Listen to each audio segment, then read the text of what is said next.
Oke, selamat datang kembali di channel YouTube saya, Charles Lee.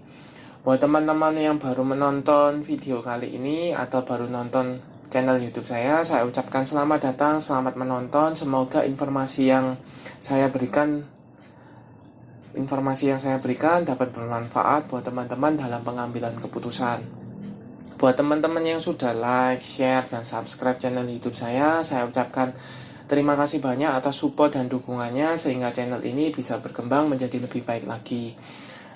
Oke, tanpa berpanjang lebar lagi, kita akan membahas satu saham yang akan right issue ya. Kalau sebelumnya itu kita sudah bahas WSKT, right issue, pada kesempatan kali ini saya akan membahas satu saham yaitu Bumi Resource Mineral atau BRMS. Sama juga akan right issue seperti itu. Oke, kita langsung masuk ke beritanya melalui bisnis.com. OJK beri lampu hijau untuk Bumi Resource Mineral BRMS untuk right issue, catat tanggalnya. Seperti itu, ini berita tanggal 15 Desember jam 1.45 ya. 1.47 sorry. Nah, BRMS akan mendapatkan penyataan efektif rencana right issue-nya tanggal 14 Desember 2021.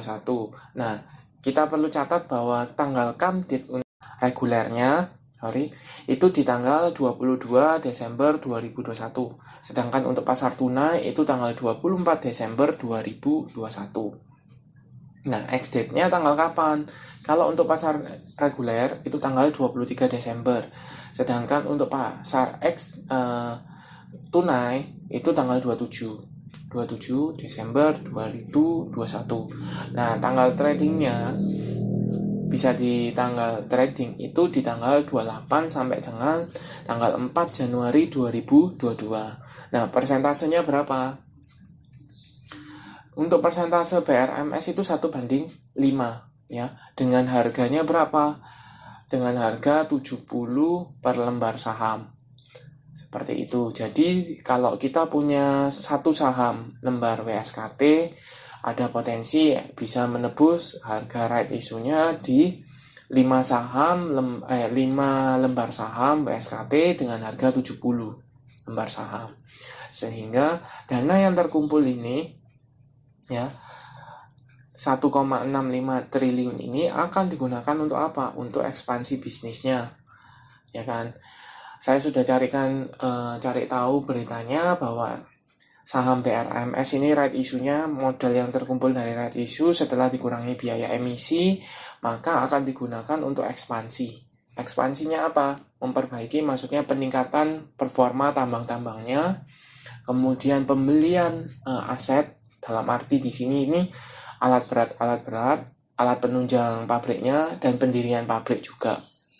Sehingga mungkin buat teman-teman yang sudah nonton video sebelumnya, yaitu video pembahasan WSKT right issue, saya juga sampaikan bahwa right issue ini bisa menjadi sentimen positif, juga bisa menjadi sentimen negatif.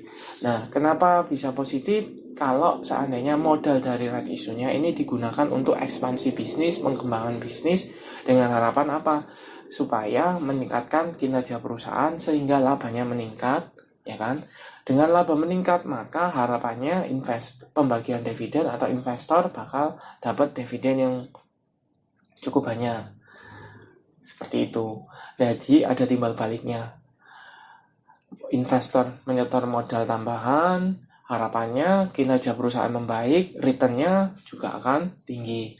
Seperti itu. Tapi right issue juga bisa menjadi sentimen negatif apabila penambahan modalnya ini dilakukan untuk misalnya bukan ekspansi bisnis, tetapi untuk membayar utang. Misalnya saham X mau right issue karena misalnya kinerja perusahaannya kurang baik sehingga cash flow-nya kurang, sedangkan dia harus membayar utang. Nah, dia mengadakan right issue. Right issue juga bisa pembayaran utang ini bisa melalui right issue juga, bisa melalui pembagian sahamnya. Seperti itu. Nah, itu kurang bagus karena menunjukkan bahwa kinerja perusahaan tidak berkembang, yaitu kurang baik, sehingga cash flow-nya kurang, tidak bisa membayar atau melunasi utangnya. seperti itu. Nah, kalau dilihat dari rincian tadi, BRMS untuk ekspansi bisnis, kinerja, peningkatan kinerja, untuk pembelian alat-alat berat yang menunjang operasional tambang, maka BRMS ini right isunya menjadi sentimen positif. Nah, ini ditunjukkan dengan apa? Tanggal 16 Desember mengalami koreksi karena kan belum jelas kegunaannya ini untuk apa, masih simpang siur ya, masih panik seperti itu. Harus tebus di harga 70 yang cukup bawah, tetapi gunaannya untuk apa? Nah, ketika dipelajari bahwa kegunaannya itu untuk ekspansi bisnis, maka direspon pasar dengan cukup katalis positif. Bahkan tanggal 17 Desember 2021 sempat menyentuh level tertingginya di 119, walaupun penutupan di 118 seperti itu, atau naik 6,31%. Nah, kalau kita lihat selama masih bertahan di supportnya 113 masih cukup oke ya untuk BRMS. Di MA 50-nya, garis MA 50-nya ada di 109, garis MA 150 ada di 99. Nah, volume juga ada walaupun masih kecil ya. Untuk garis MACD mulai mengarah ke bawah. Nah, gimana potensi BRMS? Kita coba lihat broker summary-nya dulu. BRMS, kita lihat satu minggu ini dari tanggal 13 sampai tanggal 17 Desember dengan value net. Kita coba lihat ada distribusi ya. Ada distribusi oleh BF, BK, YP, RO, AK. Yang nampung ada MG, YB, Aset, YJ, sama GR. Nah, dari broker summary, dari chartnya, gimana sih potensi dari BRMS? Nah, potensi BRMS karena mengingat ini sudah ada kenaikan yang cukup tinggi, ya sebesar 6%-an, maka ada potensi melanjutkan kenaikan sebentar atau mengalami koreksi dulu. Jadi, menurut saya tanggal 20 dia akan mengalami koreksi dulu. Koreksi, nah ke arah mana? Selama masih bertahan di dalam range 113, support di atas support 113 masih cukup oke. Kenapa?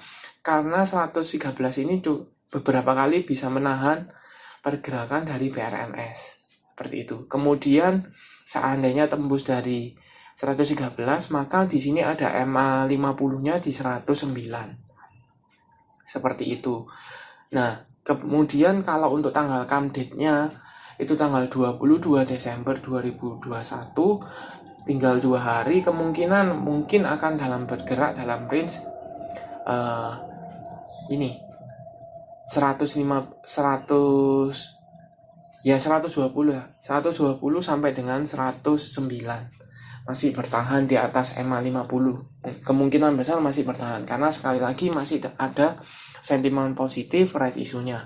Seperti itu. Nah, buat teman-teman yang belum punya posisi gimana? Kalau buat teman-teman yang belum punya posisi, sebaiknya wait and see dulu ya. Bisa pertimbangkan untuk buy apabila menyentuh misalnya level-level 113 atau under 113 tapi body candle masih menyentuh 113 ya. Jadi itu belum bisa dikatakan break dari support 113.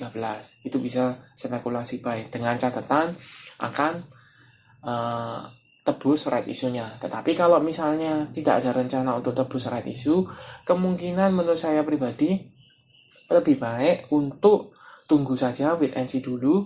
Tunggu pakai harga teoritis yang baru, berapa harga BRMS setelah akumulasi penyesuaian ya. Setelah penyesuaian harga lama dengan harga baru setelah right isunya. Seperti itu, bisa spekulasi di buy pada waktu itu. Nah, potensinya kemana?